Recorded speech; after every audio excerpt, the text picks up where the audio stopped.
Flip is on, and we are now on air. Although it does kind of like tickle me that, the first images of a black hole have been released and it looks pretty much exactly like everyone assumed that a black hole would. Yeah. Pretty much. Oh, snap. I got to turn my heat down so it doesn't click the radiator on. Okay. That's what she said. Anthony, do you have Audacity up and ready to go? Or whatever audio recording program? I'm getting it up.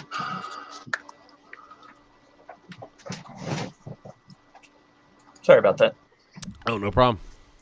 Because I live in Chicago, and yesterday it was 65, and today it was 34, because fuck spring. Yeah, that's how spring goes. It springs around. Johnny, get the fuck out.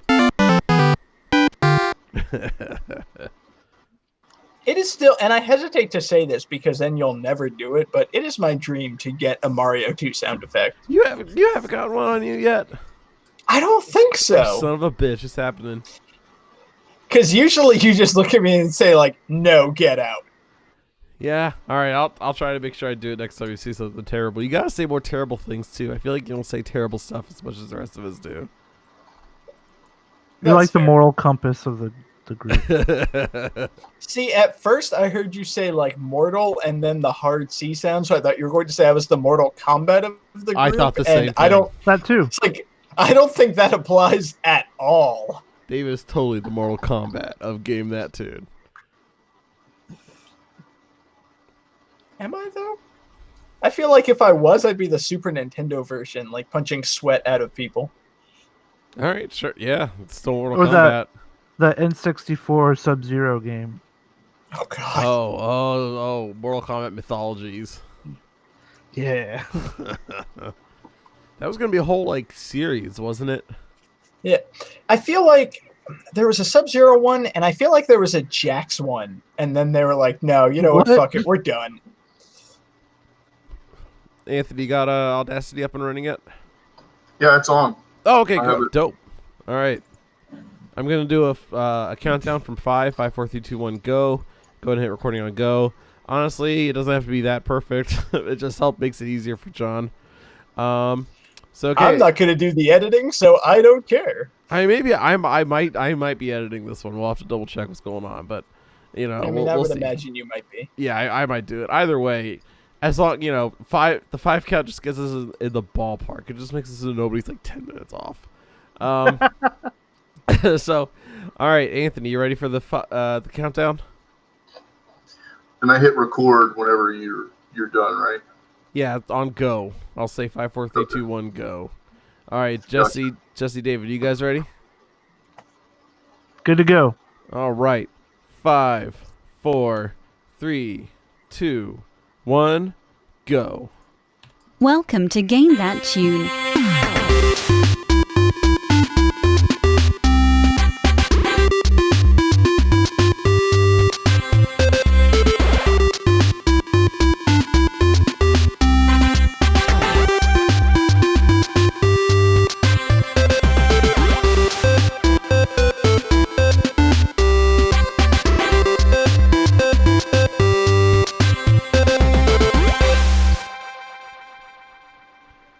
Hey, everybody. Welcome to Game That Tune, the video game music guessing game show, podcast show, video game show, where we get together. If you've never listened to the show before, first, shame on you. You should always be listening to this show.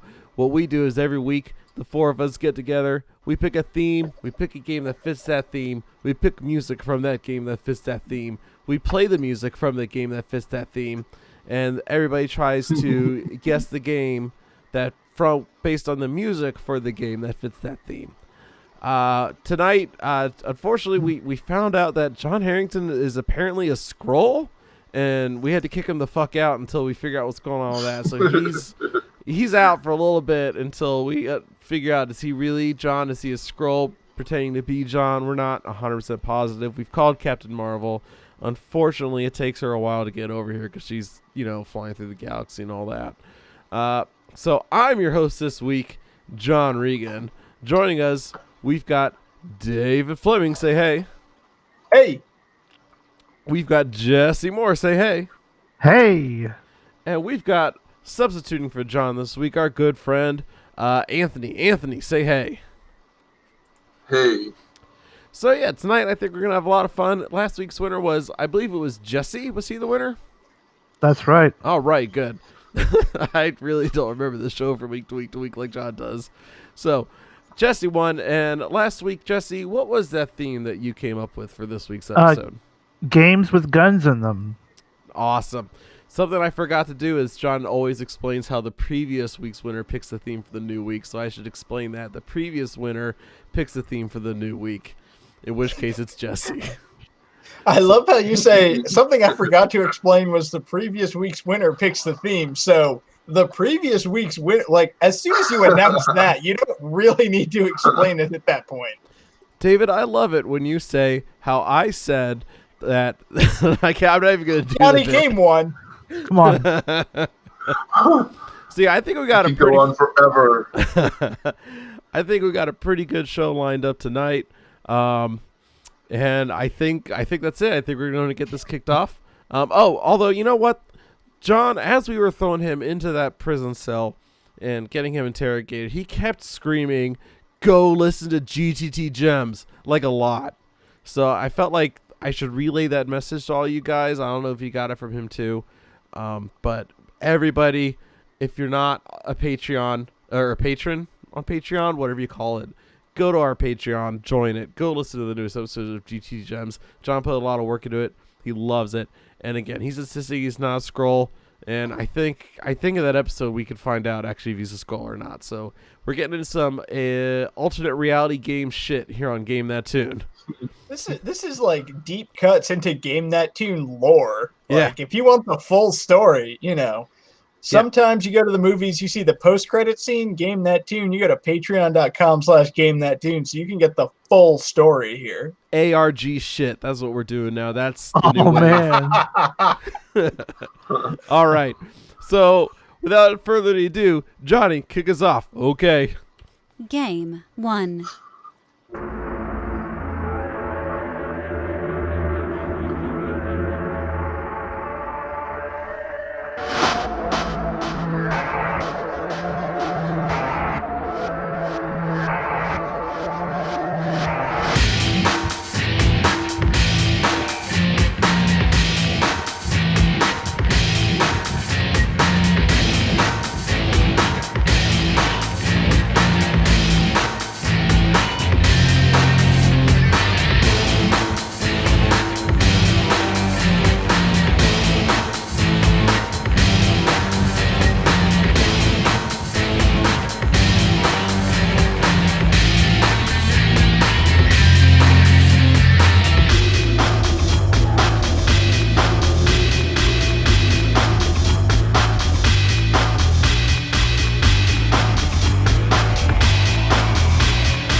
So, originally, this game was intended to have 5 parts or episodes, but only 2 were released. This would be the presumably final second episode.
Can you read the trivia just one more time? Yeah. Yes. So originally, this game was intended to have 5 parts or episodes, but only 2 were released. This is the second and presumably final episode. Bonus trivia: nobody would expect me to have played this game. Who's got their guesses? Oh, it's not backwards, but Oh, Go. it's not backwards for us, Anthony. Just hold it up. It's fine. It's only Okay, backwards so for you. Anthony says gun. Sadly incorrect. Jesse and John Regan have the correct answer of Half-Life 2 Episode 2. Now, David, when I think of games that David plays, this is not one that ever appears on my list. Explain yourself. No, it's not. Well, at the same time, it's such in the zeitgeist that this is one of those games that everybody should probably play, and David follows under that category of everyone. Oh, see, for a second I thought you were going to say that like David was a mindless trend chaser, and I was about to be really offended for a second. No. Like, everybody plays this. I better do what everybody does. No, I no. played it, but it was a long time ago, Yeah. so I didn't quite remember the music. I remember watching my roommate play it quite a bit when I was in college. But honestly, I haven't actually played this game. So, here's the It's- kind yeah, of it's really fun. explanation to it. eventually, after being a hardcore Nintendo fan and dipping into the PlayStation 2, I got myself an Xbox 360 because there were a lot of like indie games that I wanted to play, and there were some fighters that I wanted to play. And as owning an Xbox 360, there was a little game called the Orange Box, and everyone said like, "Oh, you got to get this, you got to play this, you got to get this." Like, okay, Portal. Portal sounds like fun, and Portal It's is super amazing. fun. And I almost went with that, but the music is like, it just didn't seem to fit the show. And then there was Half-Life 2. It's like, okay, everybody keeps praising this game. Let me go ahead and try this. Like, wait a minute. This game's fucking amazing. Yeah, It is. if I remember this correctly, this was a game that really introduced the concept of a very destructible environment. I think before this, most first-person shooters, like most things in the environment, like just sat there. And this is one of those games like, no, fucking, you can move like everything. Yeah. That gravity gun was great.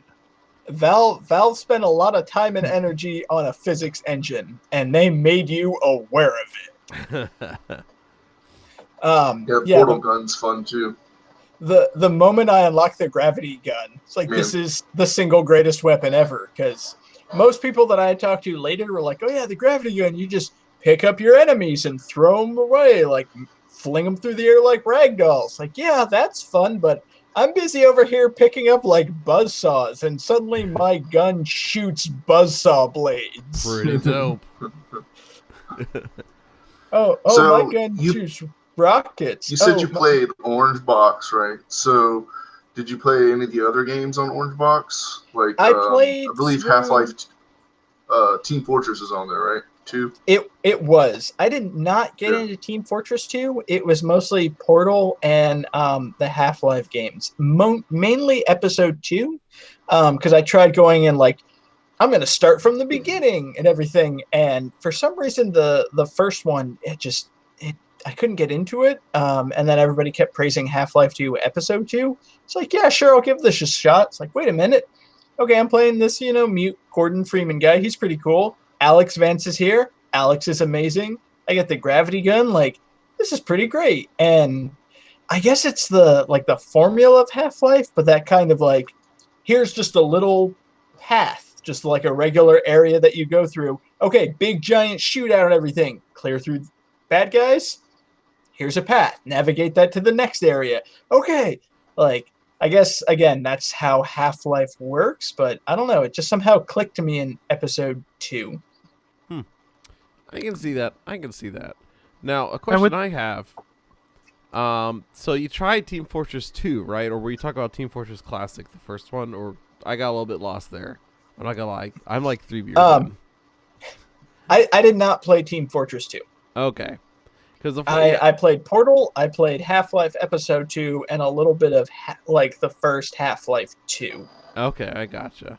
Because I made the mistake of Team Fortress 2 got ported, I think, to Linux at some point, or Mac OS. Like, it came out on like a new platform, and I was so fucking stoked about it, and I got it.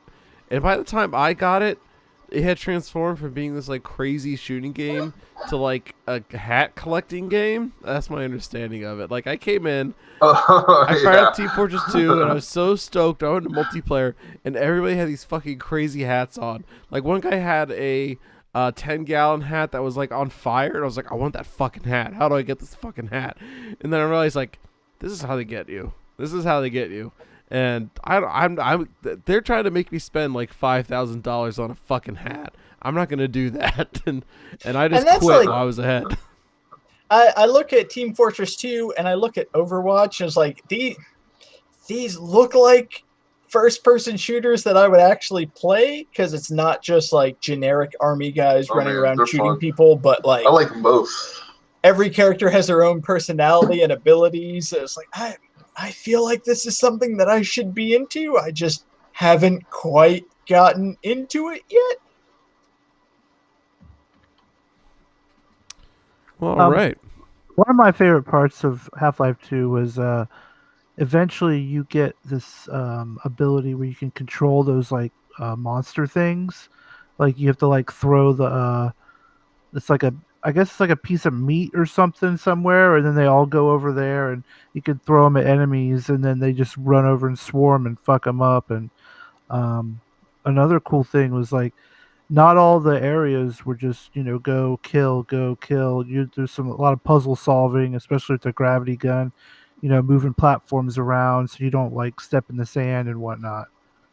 Yeah, there were a lot of like, I was surprised how many like physics-based puzzles there were. I mean, again, they put a lot of work into their physics engine, so I shouldn't be surprised. But like, there was that seesaw puzzle where you have to like balance a seesaw in order to make a platform to like rush up and everything. It's like, wow, because again, I don't play a ton of first-person shooters, so I remember like GoldenEye, and this is far more advanced than GoldenEye was. Well, okay, that's called everything that came out after GoldenEye.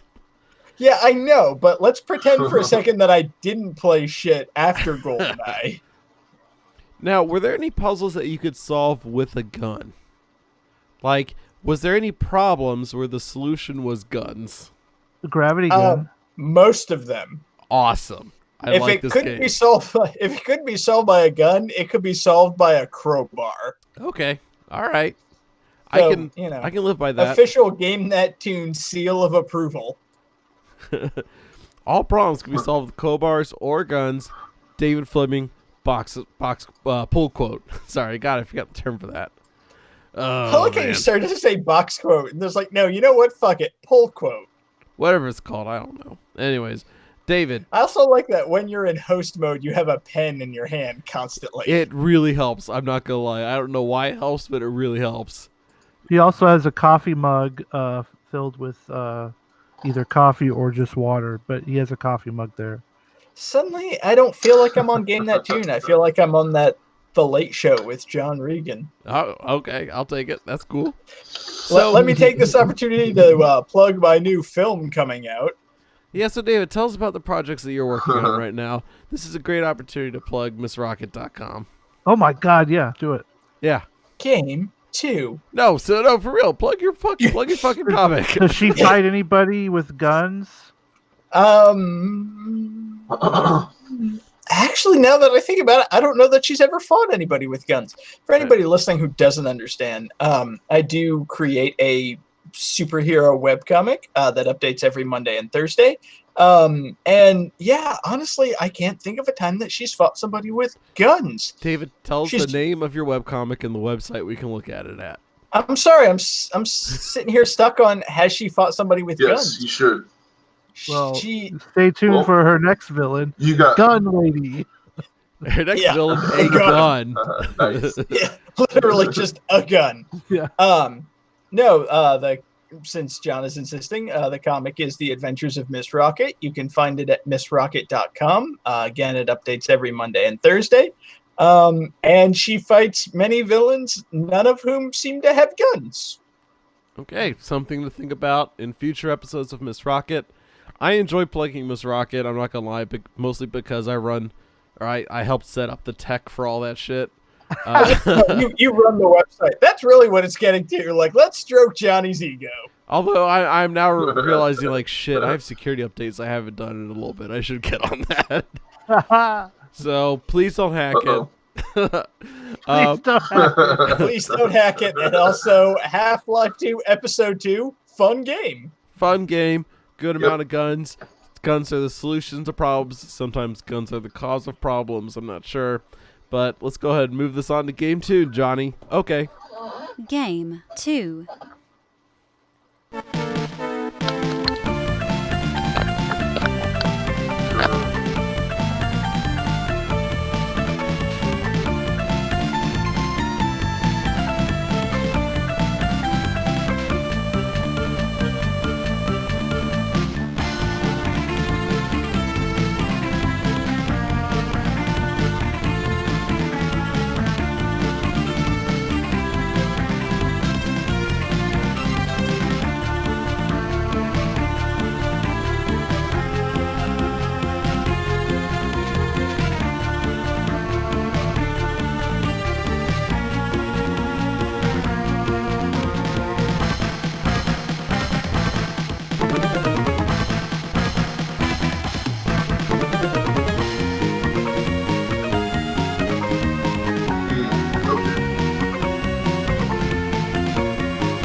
All right, guys. So this game introduced a new mechanic to the series known as the Tactical Soul System.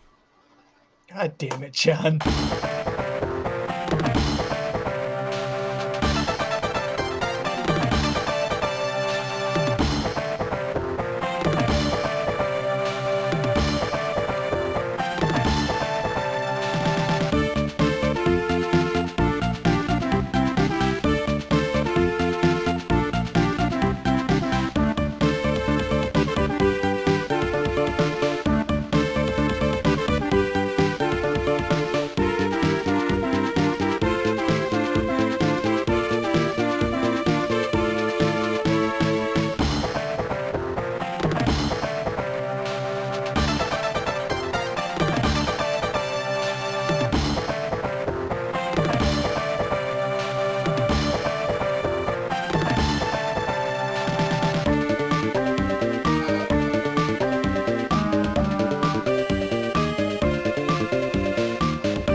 All right, does anybody need that trivia again? No, I think we're good. Yes. Anthony does. So this is the first game in the series to introduce the new Tactical Soul System. God, your trivia even says first get. Oh shit! No, well, whatever. I thought this would be harder, but apparently you guys know this fucking series. As Dude, in the chat, this- really. Listen read to my the ass. first like 8 notes of the second song. Oh, and I tell thought me, like, I knew what it was. I didn't think it was the most obvious. But that's on me. That's on me.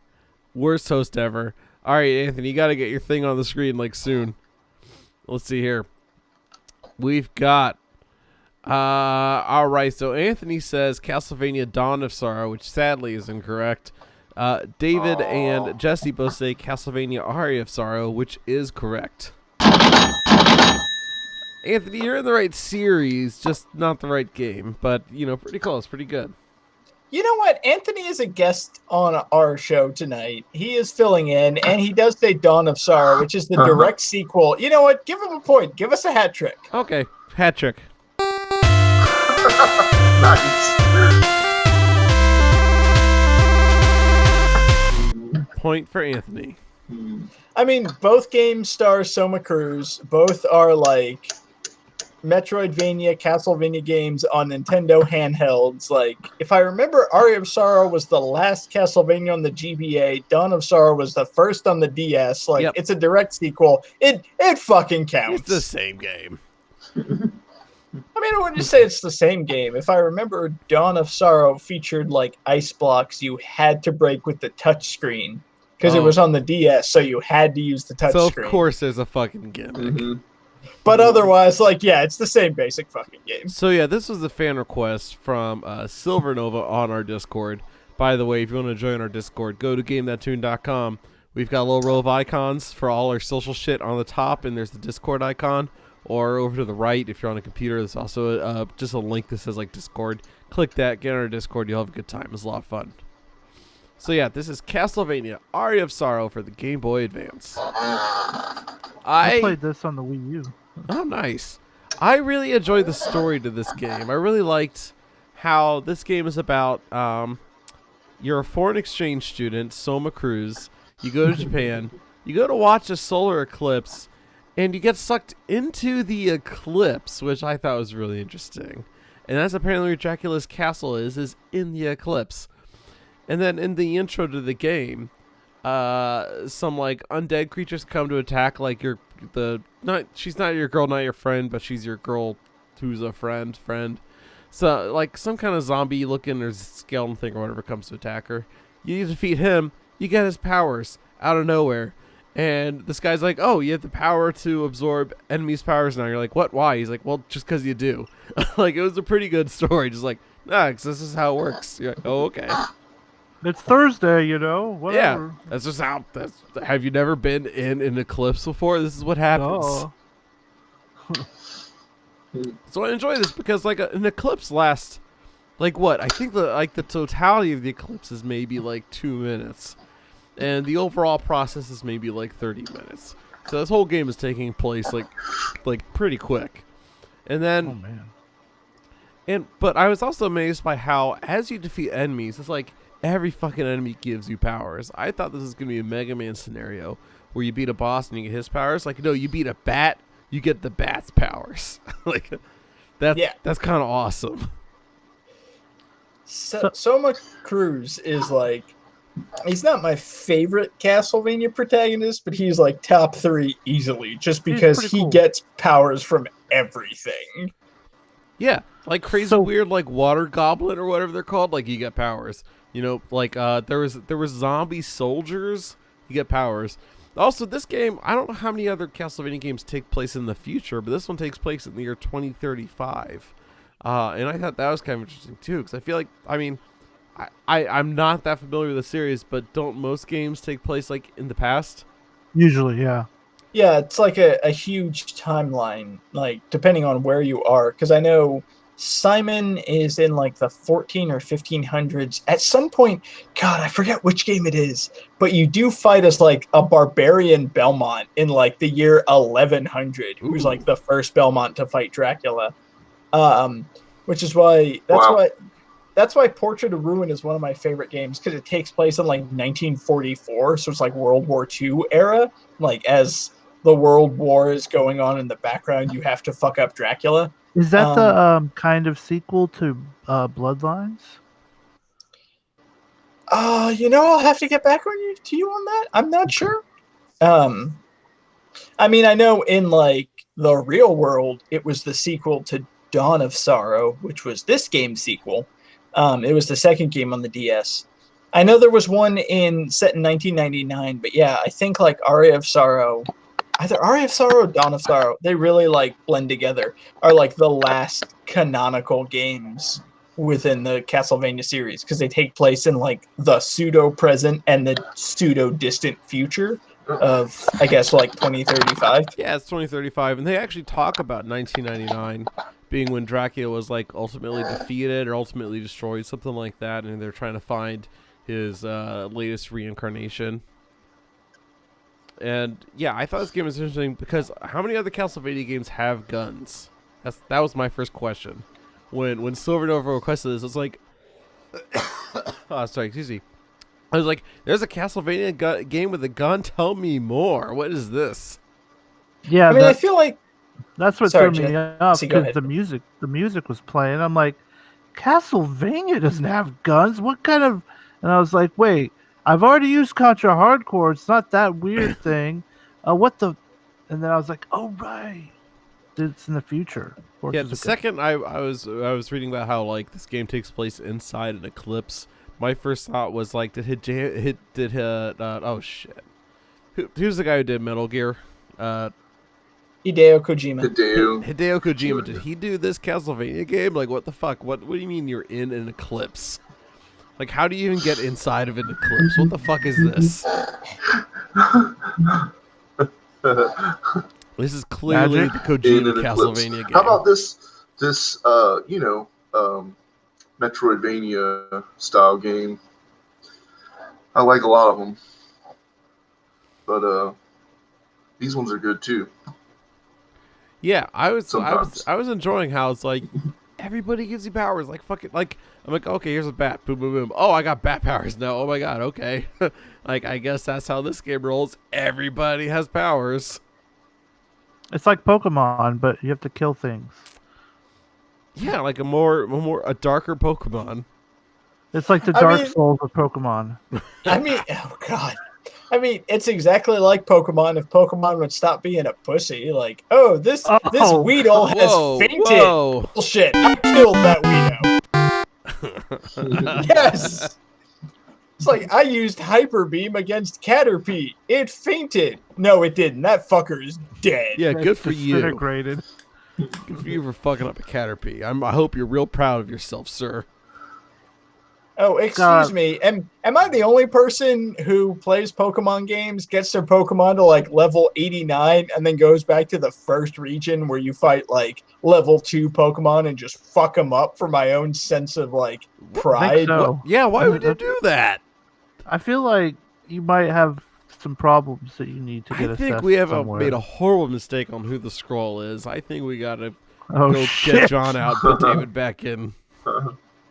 I mean, playing Pokemon games, that's a normal, regular human thing to do, No, right? That's fine. Yes. Yeah. Okay, yeah. I enjoy the Pokemon games. How about you, fellow humans? But the Hyper Beam on the Yes, I like those Caterpie, games. a little alarming. Yeah. What's not alarming is how good Castlevania games are. So, this being the Castlevania game on Game Boy Advance, Johnny, tell us all about your like fond memories of playing this. Oh man, well as you guys all know, I had like 10 Game Boy Advances. I was huge into the GBA scene. Guys, I've never played a Game Boy Advance game in my life. And Oh my God, Johnny, you need to play the Sonic the Hedgehog port on Game Boy Advance. It's terrible. I've heard that's fucking disgusting. Why would you It's tell so me to do that? bad. Because I want your reaction to it. All right, Seriously, it's so bad. tomorrow night I'll stream myself playing Sonic the Hedgehog on Game Boy Advance. Oh my god. All right, that Game sounds That Two great. fans, you heard it here first. You're Tune in into for a any treat. streaming platform. If this isn't a joke, I'm gonna do it. So, does anybody else have anything interesting to say about Castlevania Aria of Sorrow for the Game Boy Advance? It's probably one of the best Game Boy Advance games. Oh yeah, totally. Alright, so check it out. Again, Silver Nova on our Discord. Thank you for the request. We love getting requests. We will always take requests on our Discord. There's a whole channel dedicated to that. Or you can email us at GameThat2.com. And on that note, I'll move on to the next game. Game Johnny? 3. Johnny? Game 3.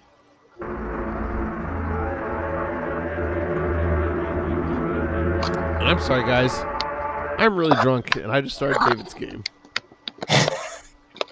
Game Let me get a fresh 3. take. Let's do episode 2. Everyone, Point for everyone. everyone shut up. Game 3.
Okay.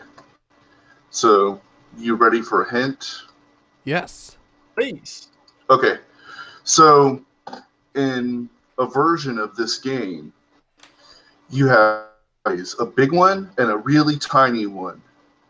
And the tiny one, you're pretty much zooming in on a spot on the big one. That's it.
Okay, what game is it?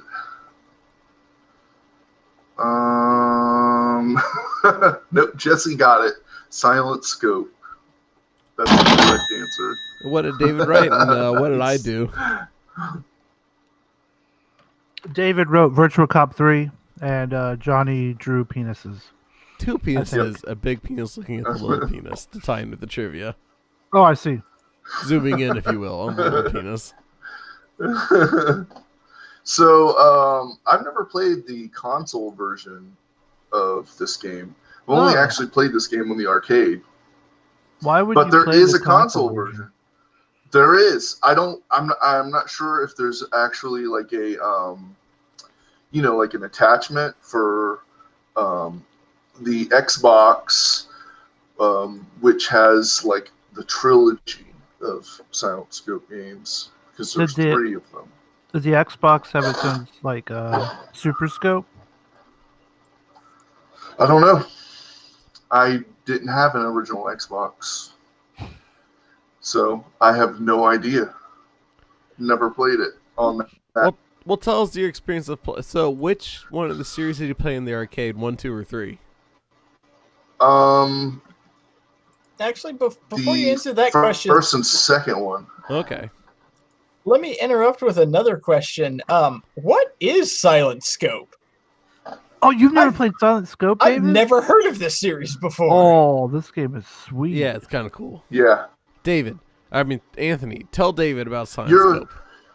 You essentially what you are is like a sniper that's trying to just like save the president. And it actually takes place in Chicago. Oh, nice. Nice. Yeah. And you are essentially a sniper, and you're shooting people that are against the president. That's pretty much Did they what's integrate happening in this famous Chicago landmarks? Like, do you see the giant bean at any point? Recall seeing the giant bean. but like buildings, yes, recognizable buildings. So, So- you have to like shoot And I think terrorists in front um, of. Well, the thing about this game is there was a screen that you'd look at, like an arcade machine, and everything would look far Yeah. away. But you had a like a light gun with a scope on it, and so you would look at it and put your eye up under the scope, and wherever the light gun was pointing, it would show you a zoomed in view of what was on the screen in front of the gun. So like you were kind of like zooming in to like, I don't know, I guess you could maybe say it was like augmented reality in a way, Johnny. Would that count? I would call it a dual screen game, right? Because the Lycan had Okay. the Lycan in the arcade had a screen in the scope, right? I think that's how that worked. Yeah, So Oh, like it was kind That's of actually really fucking cool. I know. and, It's like you were um, zooming in the game. there's certain levels where it's dark and you have to like look around in night vision, and yeah. No, I remember seeing this in the arcade and thinking like this game looks kind of dope because the arcade demo mode kind of gave you an idea of what would happen because the arcade demo would be showing like the regular view that people around you were seeing, and they'd be like, "Hey, here's what you see through the scope," like it would pop up on the screen, you know, kind of thing. And when you watch somebody play it, it was really cool because you know other people could spectate and see the big screen of just like the zoomed out view, and then to see guys like falling down because you're shooting them with your sniper scope. Like it was pretty awesome. Yeah. Yeah, that sounds amazing. Like, okay, light gun shooter set in Chicago. Like, all right, I'm kind of interested, but like the dual screen setup and like the sniper aspect to it, like that honestly sounds amazing. Yeah, it was very unique for its time. Definitely, it was. It was one of those games that when you saw it, you're like, "Oh, I got to put some quarters in that thing." Which, when did this game come out? Do we know? Gosh. Oh, I think the first one must have been like the early to mid '90s because I remember seeing this at Aladdin's Castle in Gainesville, Florida. 99 Oh, okay. Okay. is when it came out. I Yeah, it was was way released off. in like 99. I mean, that kind of seems like that weird period where like arcade games knew like, all right, nobody is going to arcades anymore. We got to do something fucking crazy to get people to spend quarters, and like a dual screen sniper game sounds exactly like right up that alley. That sounds amazing. Yeah. Yeah, because you got to remember, 1999, the Dreamcast was out, right? So like, Of course that's what you remember, Johnny. yeah, so there's no fucking reason to go to the arcade anymore when you have the Dreamcast at home. So they have to like up their ante to make the arcade a place you want to go to. They've got to This bring game out, will suck your dick. yeah, Yeah. they got to put But- up all the stops. They got to have that game with like the snowboard that you actually stand on a snowboard or stand on a pair of skis. They got to have the game with like a scope on it. You know, like everything has to have something that you just can't fucking do at home without spending a lot of fucking money. But Johnny, Yeah. the year the Dreamcast came out, wasn't the arcade version of Street Fighter 2 better than the Dreamcast version? What? No, the Dreamcast conversion of Street Fighter 2 was an arcade. Was like a perfect port. What are you talking about? Get out of Yeah, here, that's why I David. put on like the very like generic robot voice to get you to like spout out that fact, which you love spouting out the moment anyone talks about the Dreamcast. Street Fighter 2 X for matching service on the Dreamcast was the best version of Street Fighter 2 ever ported to a home console. Period. I did not make up that title. That's what it's called. It's so good. Well, because literally, like, I just wanted to give you an opportunity to hop on your Dreamcast soapbox. It's like, oh yeah, the Sega Dreamcast. You know, the Sega Dreamcast version of Street Fighter 2 is the only arcade perfect port of that game. I don't have I said that before on the show? I feel like this is new for the show. No, but you've said that before in like It's off not- the show no, frequently. it's not new to our friendship, right? But I think it's new to the show. Well, I consider all of the listeners of our show friends of ours. All right, so Anthony, So, so yeah. how many? Give me an estimate between $0 and like $3,000. How much do you think you spent playing this at the arcade? Probably. I really hope he says $3,000. No, I'd say probably maybe like $100. Wow. Okay. Yeah, that's a pretty solid amount to spend on an arcade game. Yeah, but admittedly, I didn't play this when it first came out in '99 because I was playing the Dreamcast also in 1999. So Specifically, Yeah. the arcade perfect port of Street Fighter 2. I mean, who wasn't?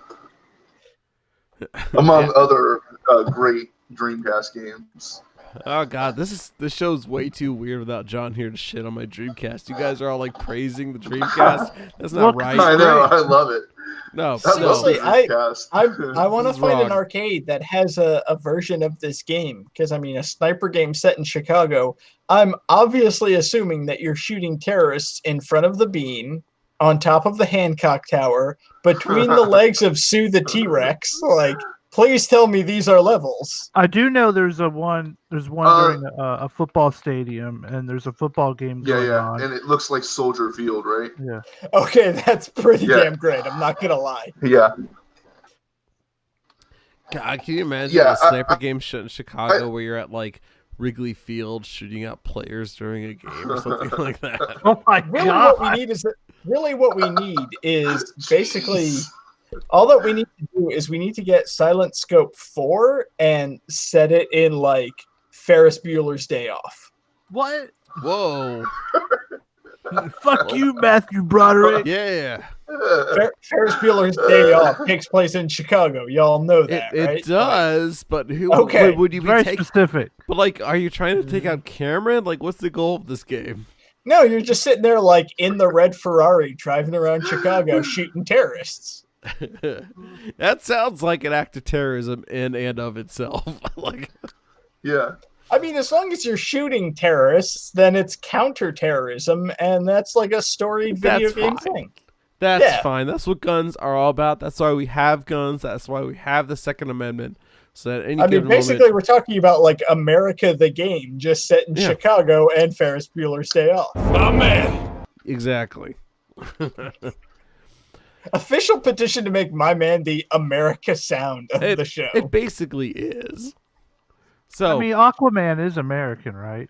yeah, I don't know. I think he Yeah. is. I mean, he's from Atlanta, right? Atlanta. I was gonna say he belongs to the ocean, which covers 70% of the world's surface. The So lost basically, yeah, America. The lost city of Atlanta. So, Anthony, do you have anything else to say about Silent Scope? Nope, it's really fun. That's it. All right, everybody, go check out Silent Scope, and I'm going to move this show on to the next game. Game 4.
right, guys.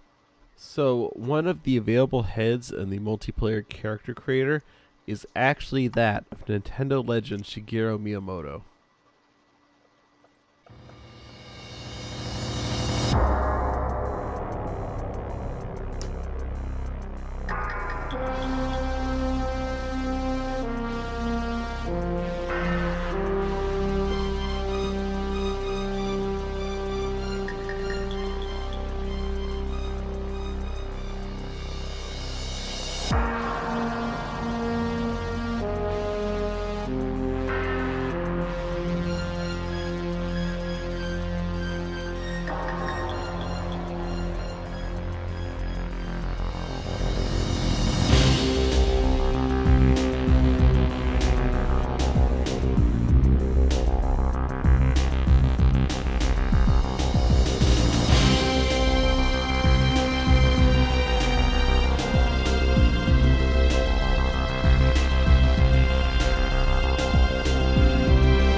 All right, gentlemen, who has an answer for me?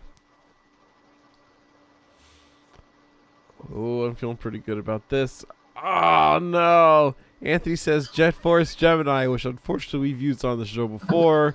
David and Jesse both say Perfect Dark. This is Perfect Dark for the Nintendo 64.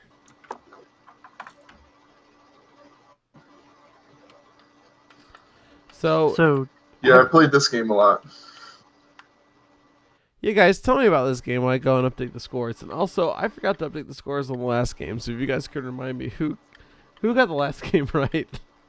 In the last game, there was a stunning turn of events where I was awarded 20 points. I don't think that's correct. Also, when you go to edit the show, keep that bit in. That's right. I don't think anybody got Sign Scope in the last game, right? So I got it, and Jesse did. And you got it. I got Jesse it. did, you did, and I got it 20 times. No, I drew dicks. David picked virtual. Oh, that's right. You drew dicks. I got it right. You drew dicks, and David said virtual cop 3. Okay. I mean, that's really kind of a microcosm of the show. Jesse got it right. David got it wrong. Johnny drew dicks. So anyways, this is Perfect Dark for the Nintendo 64, a spiritual successor to GoldenEye 007, I believe. kind of. Yeah. Is it a spiritual You could- successor, or is it not just a sequel to that game without the James Oh, man. Bond license? Yeah, my understanding is that Man, Rare that wanted game to is make. so fun. Oh, what's that, Anthony? I said the dual wielding in that game is so fun. Yeah, my understanding is that this game, they wanted to make a video game version of Tomorrow Never Dies, but they got outbid by EA, and so they dropped out and said, well, we'll just take all the ideas we have for Tomorrow Never Dies and just make a different game. I mean, Yep. it's one of the weird things about like video game licensing, because this is the sequel to GoldenEye 007 on the N64. It just doesn't feature James Bond at all. And it has aliens in it. Yeah. Oh my Awesome. god, I forgot about the fucking aliens. Plus, if I remember this right, this game, it technically didn't require the memory pack, but I think you can only play like 30% of the game without the memory expansion pack installed in your Nintendo 64. Yeah. Ah, Like, you couldn't even play Yep. the single player campaign. You couldn't play multiplayer. All you could play is like a training session, making this game basically a demo. Like, go buy the fucking memory pack, come back, play this game. yeah. A lot of games came with the memory pack, though. No, there are only a handful that actually were. Some games could use it as an optional feature, right? Like the like Rogue Squadron, if you had it, you could enable like a new high res mode. Yeah. But only a handful truly required it. I think Majora's Mask needed it. I think Majora's Mask definitely required it, and I remember because I got Majora's Mask as a Christmas present, and I was at my aunt and uncle's house, so I went to their N64 to play it, but they didn't have the memory pack, so I couldn't. So I had this brand new game, and I was Yeah. fucked. And I think Donkey Kong 64 required it, and I think that one Sucks. came with one. If I remember this, I think it came with it because like the reason Donkey Kong 64 I know this. needed it. I know that Star Fox 60. Yeah. It did need it. No, so Star Fox Star Fox 64, I believe. Yeah. Star Fox 64 just came with the Rumble Pack. That's right, the Rumble Rumble Pack. Pack. Yeah, the memory Rumble expansion, DK64 needed it, and I think the reason they included it was because, like, the only reason it needed it was because they fucked up. Like, they had some bug, and they just could not figure it out, but they knew that if you had the memory pack, like, the bug went away, so, like, fuck it, needs the memory pack. Like, they That's didn't pretty plan funny. on it. It just happened that way. Oh, bugs. Okay, so I'm looking up details about this game just to like refresh my memory, and apparently Rare wanted to create a sister title that was like a pseudo sequel called Velvet Dark, based around Joanna Dark's sister, Velvet Dark, and that is the most stripper name I have ever heard in my life. They did have one on Xbox, didn't they? Perfect Dark Zero. Yeah, But in Perfect Dark, my experience, I had two favorite weapons. There was the briefcase Mm. that turned into a turret. I love that one. oh, the And- laptop gun. Fuck Yeah. you. That thing killed me Yeah. every time. And then there was that sniper rifle that could shoot through walls. What? Oh, But yeah. God. Yeah, And it that looked thing like a was- swordfish or something. Yeah, it looked like a fucking swordfish. It was kind of stupid looking, but you could fuck people up shooting through walls. Yeah, I remember this game is all about the guns. So I went with this theme / stole it from John before we called him a scroll, because this game is just all about guns. Like, it's guns, guns, guns, left and right. Because like Anthony said earlier, you could dual wield guns, and this also had the concept of guns having an alternate firing mode. Because it's James Bond 007, like, a gun's a gun. Like, you shoot the shotgun, it's a shotgun, you're done. In this game, it's like, no, it's the laptop, now it's the turret. Or, I'm sorry, briefcase. It's a briefcase, now it's the turret. Like, everything had an alternate mode you could do. What was the... I'm going to have to look it up, because I remember there being, like, a ridiculous weapon.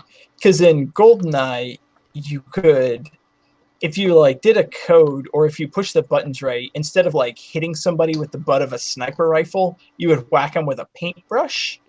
And I remember Perfect Dark having something like that, too. But I What? don't remember what it was. I don't remember the paintbrush thing. Oh, God, the paintbrush rings a bell. I can't remember if that was just like a glitch where you're placed a hand chop with a paintbrush, I think that was it. I mean- I think it was like a bug. I don't think it was like a feature. I mean, I don't know that it was a bug because it was obviously like something coded into the game. Well, yeah, but a bug in the sense of like, yeah, they had this paintbrush concept, but they said fuck it, and got rid of it, but they never deleted it. Just like that little island out in the middle of nowhere in the first level, right? Yeah. And there's a bug where it's like, oh, I'm gonna load the paintbrush by mistake. Like I think it was kind of that kind of thing. I don't think it was a Okay, like a I remember bug there's bug. something being in Perfect Dark, but maybe they didn't have it. Because yeah, I definitely remember like the RCP.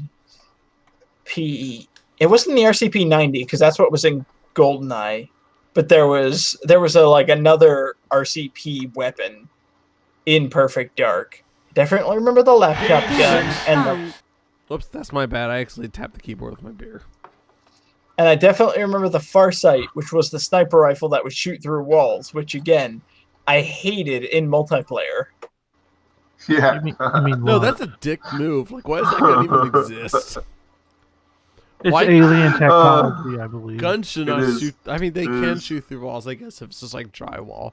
But like, come on, that's ridiculous. Well, and I remember, and I will only say this because he is currently in Skrull prison and not able to defend himself.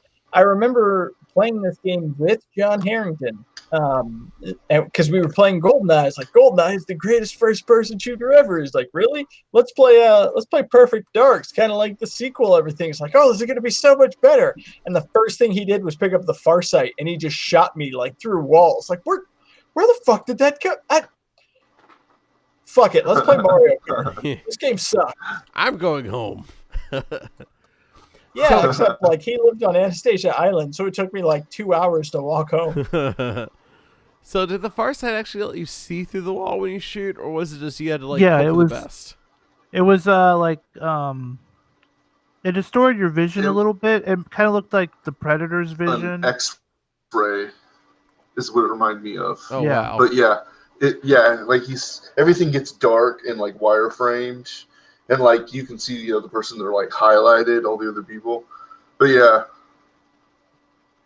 That's amazing / Um, terrible. Like I Yeah. love it and I hate it. yeah, seeing through walls. Yeah, like that's God.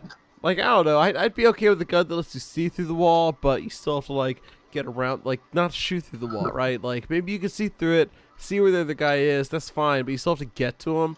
Just being able to see through the wall and shoot him through the wall. That does sound really cheap to me. I'm not the biggest fan of that idea. You gotta but- keep moving. A briefcase that turns into a turret. I love that idea. I tried to do that at home on my own. It really did not go well. The police got involved, and it was really kind of a mess. Do not That was your recommend. first wife. Yeah, do not turn a briefcase into a turret. Well, I mean, you can turn a briefcase into going to shoot anything. Like, see all those like wires and gears? That's why your robot never worked. Oh, that's a good one. So yeah, Perfect Dark acquired the expansion pack. Basically, if you didn't have the expansion pack, you're shit out of luck because this game, like, you can't really enjoy it without the expansion pack. It had decent multiplayer. I remember this game having bots. I think they call them something else, like simulants or something like that, right? But like you could play multiplayer with up to 4 people and like up to 8 bots, so you could have like a 12-person-ish, match going on the Oh, that's Nintendo cool. 64. Like that's kind of amazing. That's rad. Like I do not think that the Nintendo 64 could handle 12 things at the same time. It couldn't unless you had the expansion pack. Okay, and then yeah. There you go. the possibilities were endless. The possibilities were endless by whatever 2 megabytes gets you. 64. But see, there's a weird thing about Perfect Dark. Like, everybody talks about Perfect Dark like it's this great game, and it is, don't get me wrong, but immediately people go to, I had more fun with GoldenEye. Like, for some reason, GoldenEye is stuck in people's memories. Like, Perfect Dark is objectively better, but everybody seems to like GoldenEye more. Yeah, I think GoldenEye was somewhat simpler. You couldn't shoot through walls. You couldn't set up turrets. The most dick thing you could do was throw out proximity mines, Yeah. Yeah. Or possibly the golden gun. Like If you golden set gun. it the up golden right, gun was GoldenEye's dick move, But what? But, this you golden couldn't shoot through a wall. But the golden guy, you still had to see the guy. You had to get there. Yeah. Yeah. not if you're odd job. If you're odd job, you just everyone's fucked. Oh, that's true. That was always a house rule. No odd job. Like if you pick odd job, you're just getting the fuck out of my house. That was always like, that was finding out your friend's true colors. Like, Yeah. discovering that your friend is secretly racist. It's the same thing as discovering your friend picks odd job in GoldenEye. Like, oh, Holy that's the type of crap! person you are. I mean, Fuck you. I definitely Odd was. job. I was definitely that guy that always picked an odd job. I always went for him immediately. And then everyone yelled at me. I'd be like, too bad. I'm odd job now. Deal with it. Yeah, that's true, because we always played at your house. So it's kind of like, what are you going to do? Kick me out of my own home? Yeah, this is where I live. Also, we're in middle school. Kicking people out of your house in middle school is not a thing you actually do. We tried, though, damn it. David, go outside. Make your mom pick you up. Get out of my house. Man, I didn't always pick Jaws just because I liked the character. Now Yeah. I think I picked Dr. Doak because his name was David. I always got a kick Good, out of. yeah. I did the cheat to unlock like every possible player character, which included every single like NPC in that game. So Yeah, I was, you could be Oh, go ahead, Dave. Go ahead, Yeah. Jesse. you could be Baron Samadi from fucking Live and Let Die and Yeah. stuff. Yeah. Yeah, I always enjoyed picking that, or just like rando, enemy from like the snow level or something. And of course, this game had like that big head mode, that cheat. The DK You make mode. all their heads huge. Yeah, yeah. That was like the only cheat that everybody knew because all you had to do was like run to the end of the airfield Yep. level. Like beat the airfield in 5 minutes and the level only took like a minute and a half to beat. But that was GoldenEye and not Perfect Dark. It was like beat the airfield on the easy mode in 5 It minutes. was. But anyways, Perfect Dark. Great So game. possible hot take. I don't like big head mode. No, I Hot don't need take. I'd prefer not to use it. But Yeah, like just- when the heads are big, shot easier, bigger But just- targets. It looks so dumb. In any It game does. that has big head mode, like fucking there's basketball games where they have big head mode. It's stupid. The new WWE game has big head mode. It looks stupid. I hate it.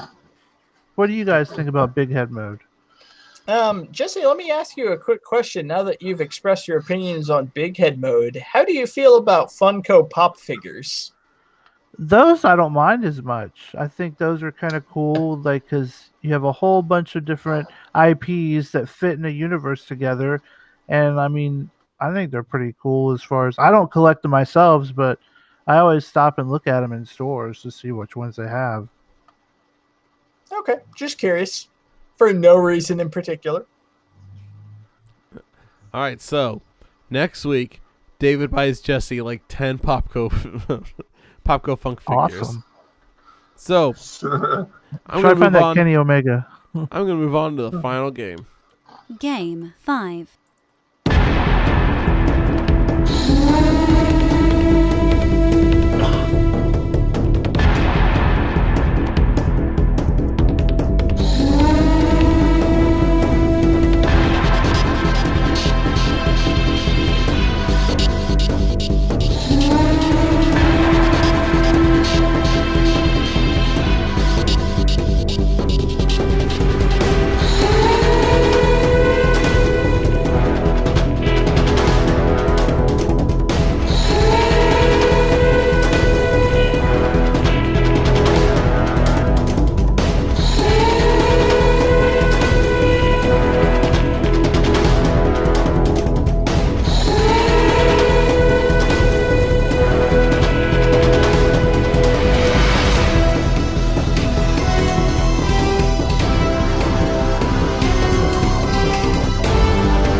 According to the game's producer, the team never wants to tell kids they're being creative wrong.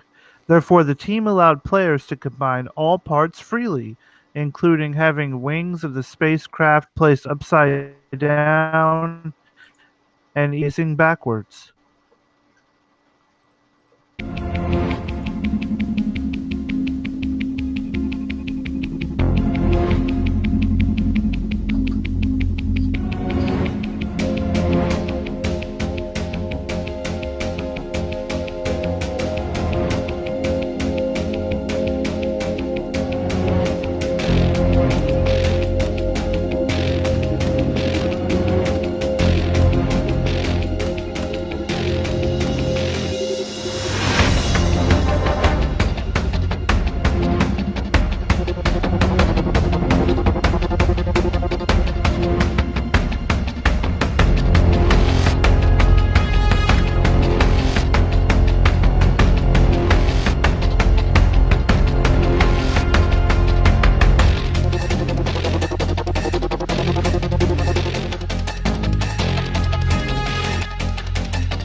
Alright, guys.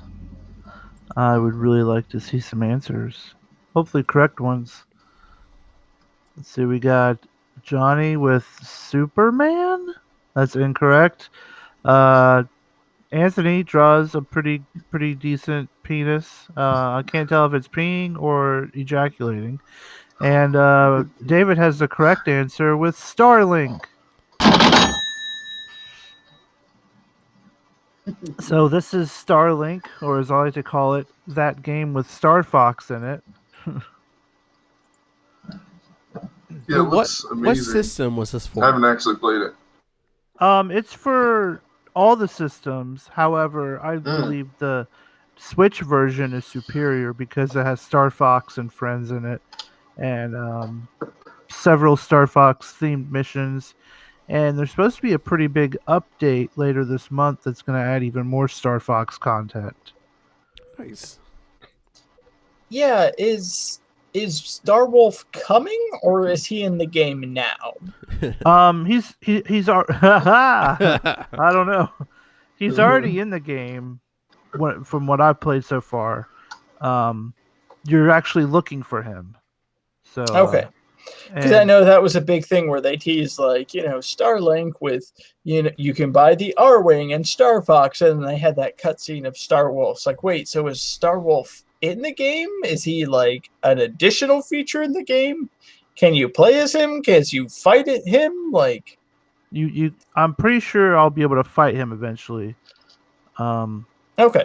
But so this game is it started out as a Toys to Life game, but I just heard recently that they're going to be not making any more toys for it, but they're still going to be supporting it digitally and stuff. So but with the toys, like you could customize your ship, like add wings to it, add weapons to it, choose what pilot goes inside of it, and you could like switch the parts like on the fly, which seemed pretty cool for a Toys to Life game. However, I bought the digital version, which just gives you all the stuff in the game already, and so you can still switch your ships and stuff. You just have to go into menus and do it, which is fine, whatever. But so there is customization. There are 6 ships that you can use. One of them is an R-wing, so that's great. Nice. However, it's weird with all the different guns you can customize with. They do give you the choice to use the R-wing blasters, but you can't use them with any other weapons, and it's just kind of like the other That's weapons. weird. Yeah, it's weird. Like the R-wing blasters are cool, but it's only the 2 green ones. While otherwise you can have like cluster rockets that shoot ice and stuff, or like gravity well cannons, and it's like, yeah, I love you, Star Fox, but let's give you some better weapons, you know? It seems weird that like if part of the the shtick of this game is customizable and like upgradable weapons, that the Star Fox blasters are stuck in the standard green. Like you can't upgrade them to the blue version from the Star Fox 64. Yeah, I didn't really mess around with them too much because once I saw that that's all they were, I was just like, but it's weird. Like it's a space game, but you go down to planets, and like you kind of like hover around on your ship. All the planets are pretty big. I think you're in like a system with like 8 planets, and you fly around in space, and there's asteroid belts, and pirates attack you, and it does the whole flying like from planet to planet, like going through the atmosphere and into space and stuff, better than No Man's Sky did when it first came out, which is Johnny, hot take. Yeah. Hot take. I don't think that's the most hot take I've ever heard, to be honest. I It's heard No not Man's really. Sky wasn't very good. He Yeah, got Johnny, shit on when I it said first it, came so. out. I loved No Man's Sky, and from what I hear, it's gotten better and better and better the more he's gotten to work on it. But yeah, this game is the Starlink for Switch is really fun. Like it's an open world kind of game. So when you get on a planet, you can go and do a bunch of like missions for like the locals on the planet, or you can keep doing the main story missions and just go through that. And it's one of those games that when you first you think it's just going to be but it's actually like super fun. Like it's definitely a game I would recommend on Switch. Especially if you can get the digital version, because then you don't have to worry about a bunch of toys. Unless you want the toys, they do have the toys that they have made are actually pretty cool looking. The R-Wing definitely looks good enough to put it like on a shelf or something. But yeah, and also one thing I noticed is like, yeah, you're Star Fox, and you show up, and there's all these other characters that are in the game, but Star Fox doesn't feel like completely like out of place because there's like other aliens and stuff in the galaxy, and they all kind of look weird. Like there's like this cowboy plant dude who's pretty cool, and so it's like it's not unusual for there to be like 3 humans, a weird plant dude, and then a fox. You know, it's like, oh, it's just a fucking space game. So yeah, there's an alien fox hanging out. You know. Yeah, I don't get like, because I've seen people say like Star Fox looks really out of place in all this. Like, have you never seen like Star Wars or an episode of Star Trek where they do like a pan across? Like, here's a bunch of normal people. Here's somebody who's blue. Here's somebody with like a weird thing on their head. Like, Hey- why couldn't there be a fucking fox? Hey Johnny, Like, hot take. David thinks that blue people are not normal.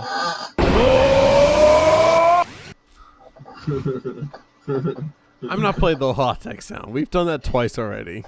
Oh man. Hot take for Johnny. My man. No. Hot take. We have enough hot takes. But yeah, Starlink. But I mean, like, Jesse, I definitely see your point. Like, I don't understand how Star Fox could be considered out of place for, like, a space game featuring multiple alien races. Yeah, I mean, if the art style was like shockingly different or something, maybe. But no, they look like aliens from, maybe not that quadrant of the galaxy, but they could still definitely mingle with these guys. Definitely.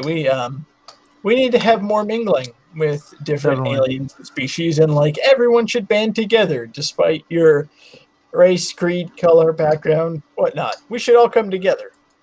Oh, and all the pilots have like special abilities, and basically Fox's is he just calls the rest of Fox team to come help and attack whatever you're fighting. So for like a minute, you'll have Falco and Peppy and Slippy, talking back and forth and shooting the enemies and stuff, which is pretty cool. So That actually does sound pretty great. And yeah, especially like very in character. Like, I can't imagine what Fox's special ability would be other than summon the rest of Team Star Fox. yeah, pretty much. But and like you can combo your weapons together. Like you could have a gravity well cannon and then like a fire weapon, and it'll turn your gravity well into like an inferno well and stuff, and so you'll do like even more damage and mess with like elemental damage and whatnot. And there's a lot of like exploring and stuff, and there's a bunch of like alien life forms that you can just like fly around and scan just for your codex or whatever. And it's kind of, I guess you could attack them too. I just didn't have the urge to just start unleashing hell on this like friendly dinosaur looking creature, but I'm sure you probably could. Oh, nice. Well, guys, is there anything else to say here about Starlink? Should we move on to the calculating computer? I think we should move on. All right. Calculating computer activated. Computers. Beeps. Space. Boops. Scoring complete. This game's winner is David Fleming. Hey, I'm the only person who uploaded bonus music, aren't I? Well, Jesse won last week. He got the most points, but he can't win 2 weeks in a row. That's against our rules. So, David, you had the second most points, so you win. All right, sweet. All right, guys. Well, this has been a great game tonight. I have a hard time remembering what our usual end of the show process is. David, since you won, you get to pick next week's theme. What is the theme for next week? Okay, so yeah, generally, theme for next week is up there. Thanking fans and Patreon backers is up there. And then, copyrights for the game so we don't get sued and have the episode taken down.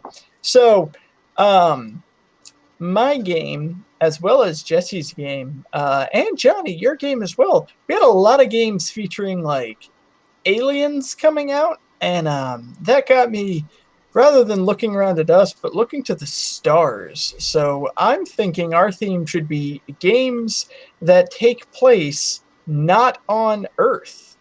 Either a different planet, another dimension, just anything that is not recognizably Earth. Okay. That sounds pretty good. I'm thinking of a few games already that sound like that's going to be a lot of fun. I'm looking forward to that. I think it'd be pretty cool. Pretty good theme, pretty good idea. Games not on this planet that we call Earth. All right. So let's see here. First of all, if you're not listening to our podcast version of the show, you should absolutely check it out. We're on every fucking podcast service. We're on Spotify, iTunes, whatever. Just go to whatever you use for podcasts, type in Game That Tune, you'll find us. If you don't listen to podcasts for some reason, go to GameThatTune.com and you can listen to our podcast there. But also on GameThatTune.com, we have links to our YouTube channel, our Twitch channel, our Facebook page. You can watch us live every week, 9 p.m. Eastern, on all those things. Twitch, Facebook, YouTube.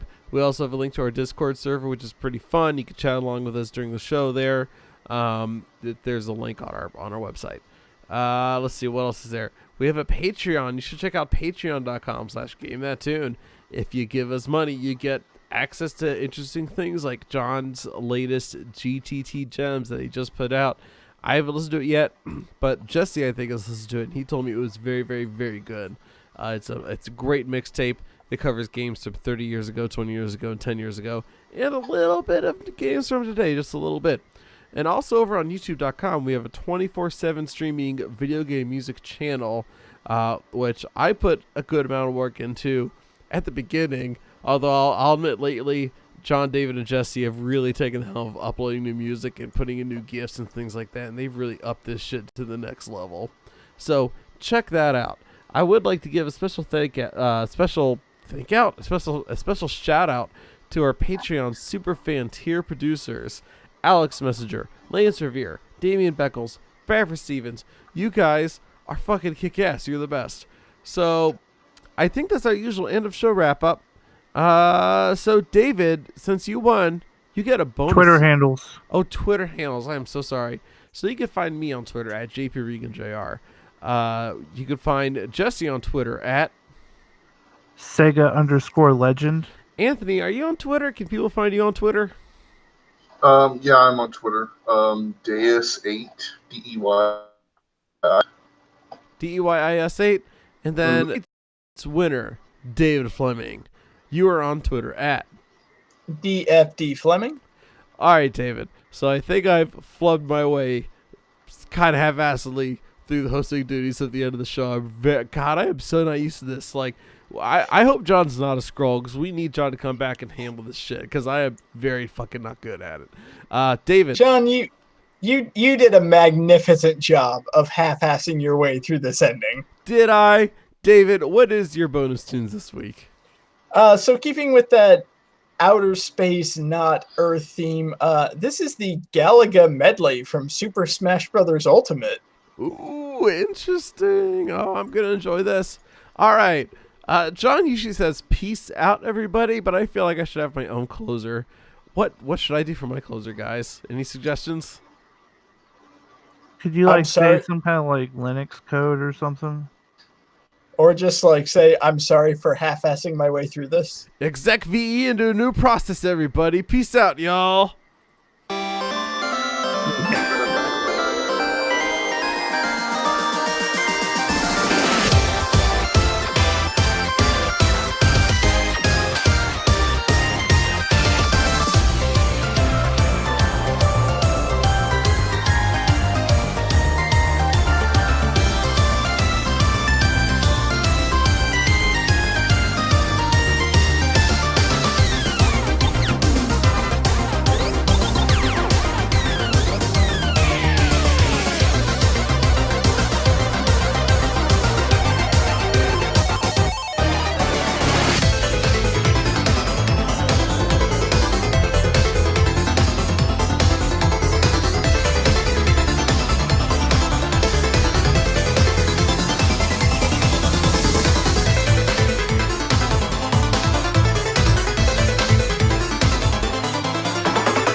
Alright guys, I hope this is in order. Let's see, Half-Life 2, Episode 2 is copyright 2007 Valve Corporation. Castlevania Aria of Sorrow is copyright 2003 Konami. Silent Scope is copyright 2002 Konami. Perfect Dark is copyright 2000 Rare. Starlink Battle for Atlas is copyright 2018 Ubisoft.